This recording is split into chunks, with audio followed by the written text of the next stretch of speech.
বিসমিল্লাহির রহমানির রহিম। অর্থনীতি সম্মান এবং মাস্টার্স শ্রেণীর শিক্ষার্থীরা, আজকে আলোচনা করব তোমাদের ইন্ডাস্ট্রিয়াল ইকোনমিক্স মানে শিল্প অর্থনীতি। এই শিল্প অর্থনীতির উপর আজকে লেকচার 6 নম্বর লেকচার রেকর্ড করছি 2025 সালের 16ই মার্চ। প্রিয় শিক্ষার্থীরা, তোমরা জানো ইতিমধ্যে আমি macroeconomics, statistics, mathematics, international ইকোনমিক্সের উপর অনেক লেকচার দিয়েছি, একে ফার্স্ট ইয়ার থেকে মাস্টার্স পর্যন্ত।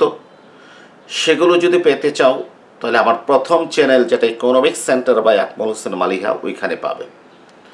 আর এই দ্বিতীয় চ্যানেলে পাবলিক ফাইন্যান্স এবং ইন্ডাস্ট্রিয়াল ইকোনমিক্সের উপর কী করছে লেকচার দিচ্ছে, এবং প্রত্যেকটা লেকচার হোমে সাজানো আছে। যারা জানো না এটা কিভাবে খুঁজে পেতে হবে, অভিজ্ঞ কারো কী করবে, সহায়তা নেবে। আজকে আমাদের আলোচনার বিষয়বস্তু হচ্ছে ভার্টিক্যাল ইন্টিগ্রেশন, বাংলায় বলে উলম্ব সমাহার বা একত্রীভবন উলম্ব। এইটার সুবিধা নিয়ে আমরা আলোচনা করব। প্রিয় শিক্ষার্থীরা, উলম্ব সমাহার বলতে আমরা কি বুঝি, ইতিপূর্বে এটা আমরা আলোচনা করেছি। ভার্টিক্যাল ইন্টিগ্রেশন আমি আবার তোমাদের নলেজে এটা আবার আনার জন্য, স্মৃতিটা ফিরিয়ে আনার জন্য আবার একটু সংজ্ঞাটা বলছি। এই দেখো, এখানে ধরো 10 কোটি টাকার তুলা উৎপাদিত হয়েছে। এই 10 কোটি টাকার তুলা স্পিনিং মিল মানে সুতা কোম্পানি কি করেছে, কিনেছে। কিনে তারা কি করলো, 15 কোটি টাকার তারা সুতা উৎপাদন করেছে। আবার সুতা মিল থেকে কাপড় মিল 15 কোটি টাকার সুতা কিনে 18 কোটি টাকার কাপড় কি করেছে, তারা তৈরি করেছে। পোশাক শিল্প টেক্সটাইল মিল হতে 18 কোটি টাকার কাপড় কিনে 22 কোটি টাকার তৈরি পোশাক মানে গার্মেন্টস সামগ্রী তারা তৈরি করেছে। আর বাইং হাউস, তারা মনে করো বিভিন্ন ক্রেতার সাথে, সাধারণত বিদেশি ক্রেতাদের সাথে, দেশীয় পর্যায়ে হতে পারে, সাধারণত বিদেশি ক্রেতাদের সাথে যোগাযোগ স্থাপন করে, যে গার্মেন্টস এবং ওই বিদেশি বায়ারদের ভিতরে যোগাযোগ স্থাপন করে পণ্য বিক্রয়ের কি করে ব্যবস্থা করে, এটা হচ্ছে বাইং হাউস। বাইং হাউস এই 22 কোটি টাকার পোশাক 25 কোটি টাকা দিয়ে বিক্রয় করেছে। এই যে আমরা এখানে বিভিন্ন ফার্ম রয়েছে, এই ফার্মটা তুলা উৎপাদন করে, এই ফার্মটা সুতো উৎপাদন করে, এটা কাপড় উৎপাদন করে, এটা পোশাক উৎপাদন করে, এটা বাইং হাউস মানে উৎপাদিত পণ্য বাজারজাতকরণের কি করে ব্যবস্থা করে। এখন মনে করো যে পোশাক শিল্প যেটা আছে, সে কিন্তু কাঁচামাল হিসাবে কি করে, কাপড় কি করে, সে ক্রয় করে পোশাক উৎপাদনের জন্য। এখন পোশাক শিল্প তার পোশাক উৎপাদনের জন্য সে কাপড়টা মাধ্যমিক দ্রব্য হিসাবে ক্রয় না করে এই কাপড়টা যদি সে নিজেই উৎপাদন করে, অর্থাৎ পোশাক শিল্পটা মানে যে ফার্ম পোশাক উৎপাদন করে সে নিজেই কি করছে, কাপড় উৎপাদন করছে, তাহলে এটাকে আমরা বলি ভার্টিক্যাল ইন্টিগ্রেশন, পশ্চাৎমুখী। এটা হচ্ছে পশ্চাৎমুখী ভার্টিক্যাল ইন্টিগ্রেশন, অর্থাৎ সে পোশাক শিল্পে সে নিজে কাপড় উৎপাদন করছে। যদি আবার কাপড় উৎপাদন করতে গিয়ে কাঁচামাল কি লাগে, সুতা লাগে। এখন যদি সে একটা স্পিনিং মিল যদি করে ফেলে, অর্থাৎ সুতা মিল যদি করে ফেলে, তাহলে এখানে ভার্টিক্যাল ইন্টিগ্রেশনটা আরো কি হলো, উলম্বমুখী সমাহার যেটা বাংলায় বলি, এটা আরো বৃদ্ধি পেল। যদি সে তুলা উৎপাদন করে, মানে পোশাক শিল্প একই সাথে কাপড় উৎপাদন করে, সুতা উৎপাদন করে, তুলা উৎপাদন করে, তাহলে এটা আরো বেশি কি হলো, ভার্টিক্যাল ইন্টিগ্রেশনের মাত্রা বৃদ্ধি পেল। এই যে এই পোশাক থেকে নিচের দিকে যাচ্ছি, এটা বলে পশ্চাৎমুখী সমাহার। আবার পোশাক শিল্প তার পণ্য উৎপাদনের জন্য তার নিজের ব্যবস্থাপনায় তার বাইং হাউস যদি থাকে, মনে করো পোশাক শিল্পের নামটা হচ্ছে ABC গার্মেন্টস ইন্ডাস্ট্রি, এবং এই ABC গার্মেন্টস ইন্ডাস্ট্রির আন্ডারে যদি একটা বাইং হাউস থাকে, তাহলে এইটাকে বলা হয় ভার্টিক্যাল ইন্টিগ্রেশন সম্মুখবর্তী। কোন দিকে? সম্মুখবর্তী। এই যে এদিকে ভার্টিক্যাল ইন্টিগ্রেশন হয়েছে সম্মুখবর্তী। আচ্ছা, তাহলে আমরা বুঝলাম কি?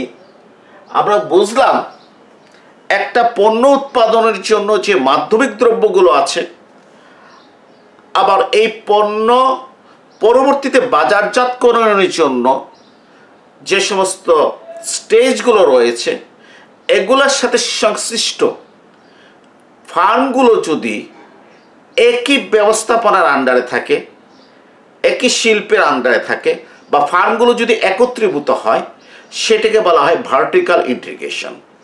আমরা যদি আমরা পোশাক শিল্প ধরি, এবং সে যদি এই কাপড় নিজে উৎপাদন করে, সুতা নিজে উৎপাদন করে, তুলা যদি নিজে উৎপাদন করে, এটা পশ্চাৎমুখী ভার্টিক্যাল ইন্টিগ্রেশন হবে।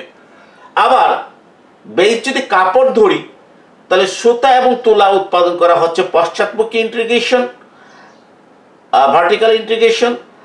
আর কাপড় এবং বাইং হাউস, অর্থাৎ পোশাক এবং বাইং হাউস, অর্থাৎ টেক্সটাইল মিলটা, সে যদি তার নিজের যদি একটা গার্মেন্টস ফ্যাক্টরি করে, নিজের যদি একটা বাইং হাউস করে, তাহলে এই দুইটা হচ্ছে তার কি, যে সম্মুখবর্তী ভার্টিক্যাল ইন্টিগ্রেশন হবে।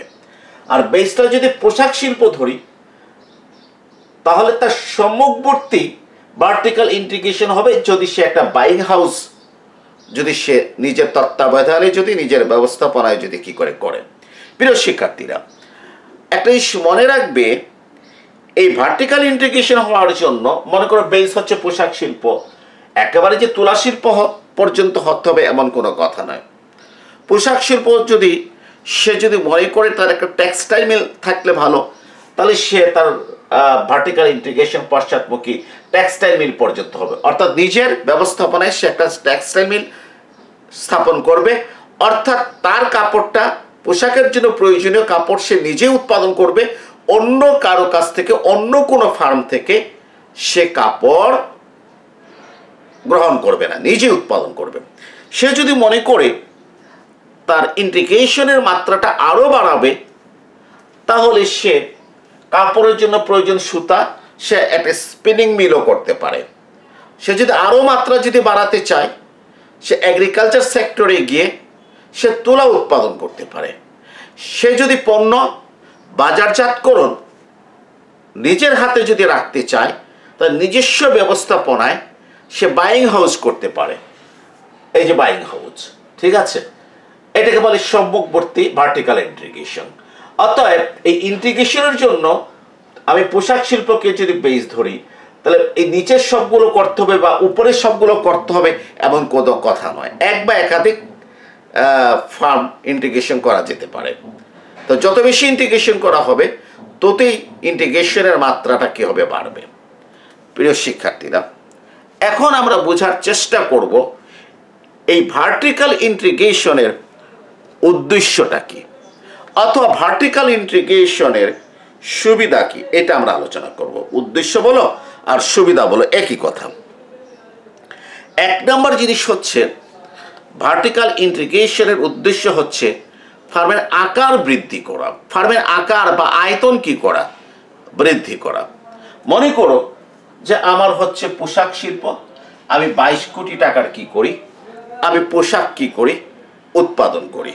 এখন আমি চাচ্ছি যে আমার যে এই পোশাকের জন্য আমার কাঁচামাল হিসাবে কি করতে হবে, আমাকে টেক্সটাইল মানে কাপড়ের প্রয়োজন।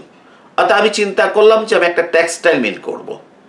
তো যখন আমার ব্যবস্থাপনা একটা টেক্সটাইল মিল করব, তখন আমার ইন্ডাস্ট্রির এক জায়গাতে পোশাক উৎপাদিত হচ্ছে, আরেক জায়গাতে কাপড় উৎপাদিত হচ্ছে, তাহলে আমার আয়তনটা কি হলো, বৃদ্ধি পেল। আমি যদি আরেকটু পিছনে গিয়ে যদি সুতো উৎপাদন করি, হ্যাঁ, তাহলে দেখো পোশাক, কাপড়, সুতা তিনটা মিলে আয়তন আরো বাড়লো। আমি আরেকটু এগিয়ে গিয়ে যদি আবার পণ্যগুলো বাজারজাত করার জন্য আমার নিজস্ব যদি একটা বাইং হাউস থাকে, আর আমি একটা যদি বাইং হাউস করি, তাহলে আমার ফার্মের আকারটা কি হলো, আরও বাড়লো। তাহলে দেখা গেল যে আমরা এই ভার্টিক্যাল ইন্টিগ্রেশন করার একটা প্রধান উদ্দেশ্য হচ্ছে যে ফার্মের আকার বা আয়তন বৃদ্ধি পাওয়া। আর মার্কেটে একটা ফার্মের আকার বা আয়তন যদি বৃদ্ধি পায়, তখন অন্যান্য ফার্মগুলো সেই ফার্মকে সমীহ করে। অন্যান্য ফার্মগুলো তখন দেখে যে এই ফার্মটা এটা বড় আকৃতির ফার্ম, অতএব মার্কেটে সে কি পলিসি গ্রহণ করছে বা কি মূল্য নির্ধারণ করছে বা কি পরিমাণ সাপ্লাই দিচ্ছে, সেটার উপর অন্যান্য ফার্মগুলো কি করে তাদের সিদ্ধান্ত গ্রহণ করে। অর্থাৎ অন্যান্য ফার্মগুলো যে এই বড় ফার্মের কি হয়ে যায়, অনুসারী হয়ে যায়। এইটি হচ্ছে একটা ফার্মের আকৃতিতে বড় হওয়ার কি সুবিধা। 2 নম্বর যেটা হচ্ছে এখানে উদ্দেশ্য, যেটা যে ফার্মের মুনাফার পরিমাণটা কি হচ্ছে, বৃদ্ধি পাচ্ছে। ফার্মের কি হচ্ছে, মুনাফার পরিমাণটা বৃদ্ধি পাচ্ছে। মুনাফার পরিমাণটা কিভাবে বৃদ্ধি পাচ্ছে লক্ষ্য করো। যখন এটা পোশাক শিল্প ছিল, সে 22 কোটি টাকার পোশাক সে কি করেছে, সে উৎপাদন করেছে 22 কোটি টাকার। এই 22 কোটি টাকার পোশাক যেটা সে উৎপাদন করেছে, হ্যাঁ, এখান থেকে সে যে কাপড় ক্রয় করেছে 18 কোটি টাকার, অর্থাৎ সে মূল্য সৃষ্টি করেছে কত, 4 কোটি টাকা।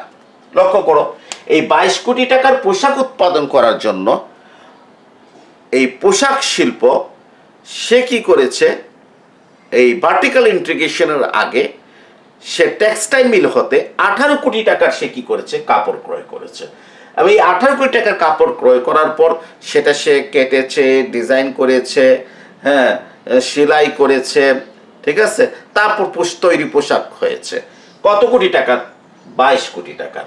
তাহলে এই 18 কোটি টাকার যে মাধ্যমিক দ্রব্য ক্রয় করেছে, সেটা যদি মাইনাস করি, নতুন মূল্য সৃষ্টি করেছে কত, 4 কোটি টাকা। তাহলে পোশাক শিল্পের শ্রমিক, কর্মচারী, ব্যবস্থাপনার সাথে যারা রিলেটেড এবং যারা উদ্যোক্তা, তাদের সবার পাওনা হচ্ছে 4 কোটি টাকা।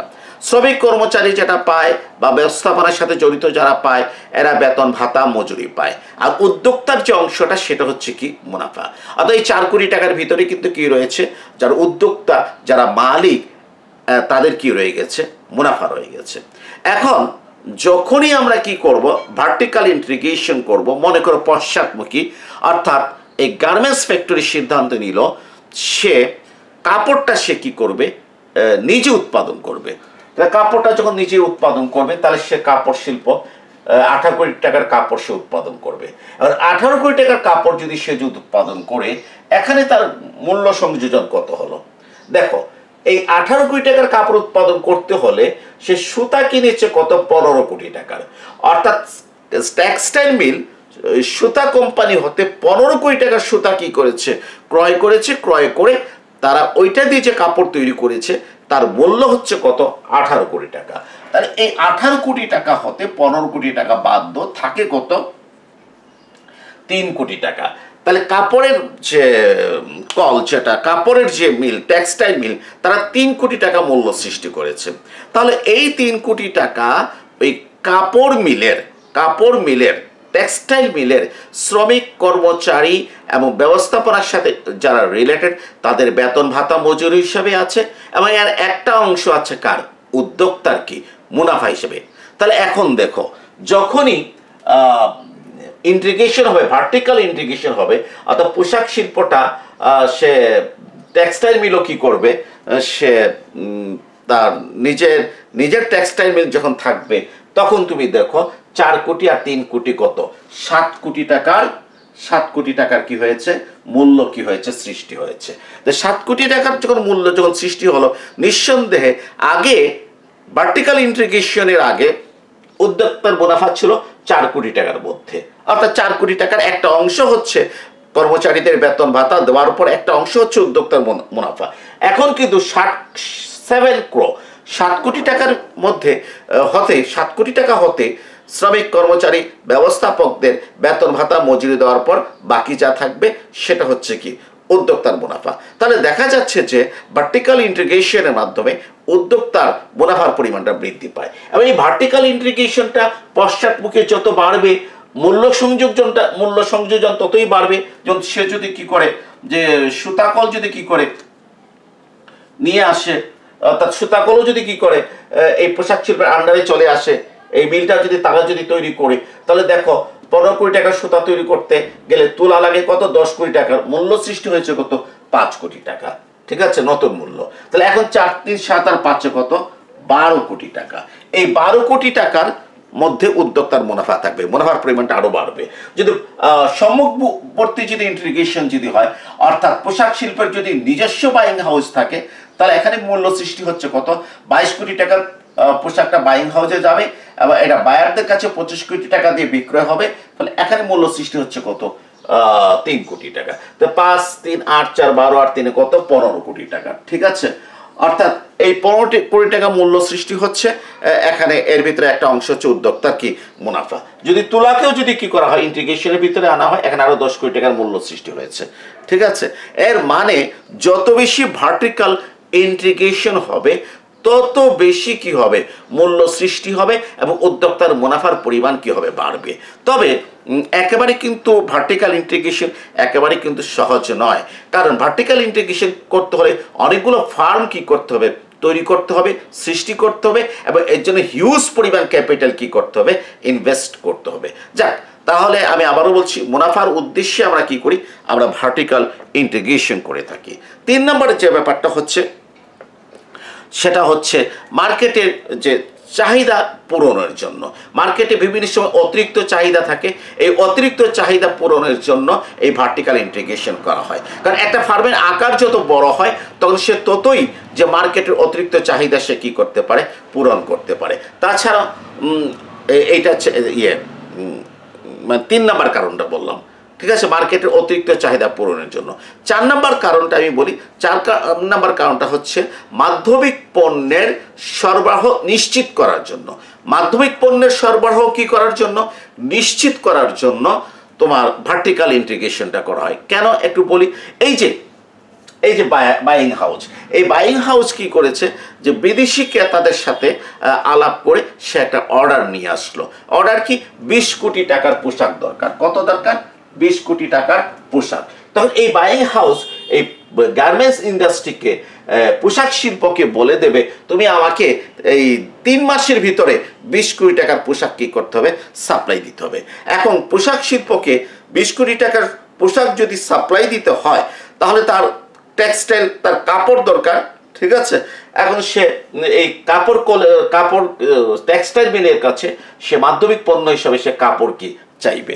এখন টেক্সটাইল মিল যদি তাকে কাপড় যদি সাপ্লাই যদি দিতে না পারে, তাহলে কিন্তু এই 20 কোটি টাকার অর্ডার পোশাক শিল্প কিন্তু ধরতে পারবে না। তাই মাধ্যমিক পণ্যের যে সরবরাহ যেটা, সেটা ধারাবাহিকতা নিশ্চিত করার প্রয়োজন। এবং এই মাধ্যমিক পণ্য যদি আমি অন্য কোথা থেকে যদি ক্রয় করি, তাহলে দেখা যাবে যে বিভিন্ন কারণে অনেক সময় যখন আমার প্রয়োজন তখন সেই মাধ্যমিক পণ্যটা আমি নাও পেতে পারি। তাই এই মাধ্যমিক পণ্যটা যদি আমি নিজে তৈরি করে ফেলি, নিজে যদি কি করি তৈরি করে ফেলি, তাহলে অন্যের উপর আবার নির্ভর করা লাগবে না। এই জন্য ভার্টিক্যাল ইন্টিগ্রেশনের কি প্রয়োজন। 5 নাম্বার হচ্ছে অনিশ্চয়তা এবং ঝুঁকি এগুলা দূর করা। অর্থাৎ একটা শিল্প তার অনিশ্চয়তা এবং ঝুঁকি দূর করার জন্য ভার্টিক্যাল ইন্টিগ্রেশন করে থাকে। যেমন মনে করো, যেমন একটু আগে বলেছি ভার্টিক্যাল ইন্টিগ্রেশনের মাধ্যমে মাধ্যমিক পণ্যগুলোর কি হচ্ছে সরবরাহের ক্ষেত্রে যে চেইন, এই চেইনের ভিতরে কোনো বন্ধন কি পড়ে না, অর্থাৎ চেইনটা ধারাবাহিকভাবে কি থাকে, সবসময় সরবরাহটা কি হয় নিশ্চিত হয় ভার্টিক্যাল ইন্টিগ্রেশনের মাধ্যমে।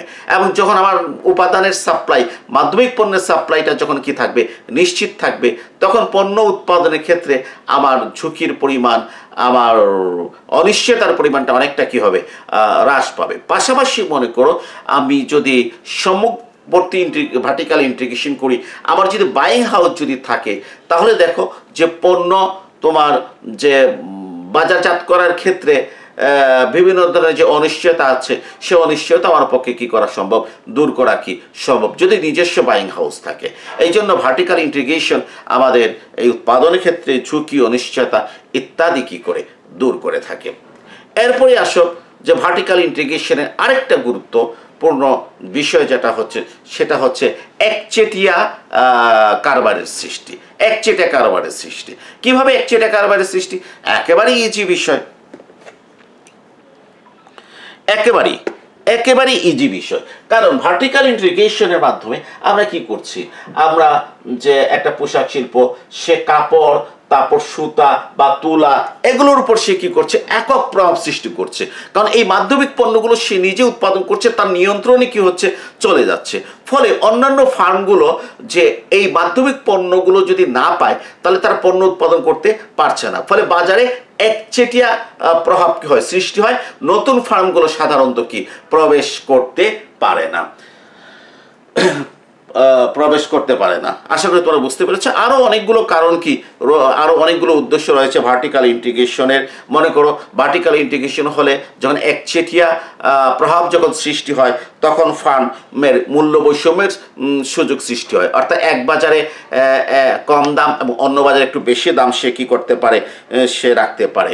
এটার মাধ্যমে বিক্রয় ব্যয় কমানো সম্ভব হয়। এই যে বাইং হাউস যদি নিজে নিয়ন্ত্রণে থাকে, তাহলে অবশ্যই বিক্রয় ব্যয় কমানোটা কি সম্ভব হয়। তাহলে আশা করি প্রিয় শিক্ষার্থীরা তোমরা বুঝতে পেরেছ যে ভার্টিক্যাল ইন্টিগ্রেশনের সুবিধাগুলো। যদি জাস্ট এই ছকটা যদি তোমাদের যদি কি থাকে, মনে থাকে, তাহলে কিন্তু তোমরা এই সুবিধা বলো, উদ্দেশ্য বলো, সব কিছু তোমরা কি করবে, তোমরা পারবে। আজকে এতটুকুই, খুব কম সময়ের ভিতরে 7 নম্বর লেকচার নিয়ে আসবো।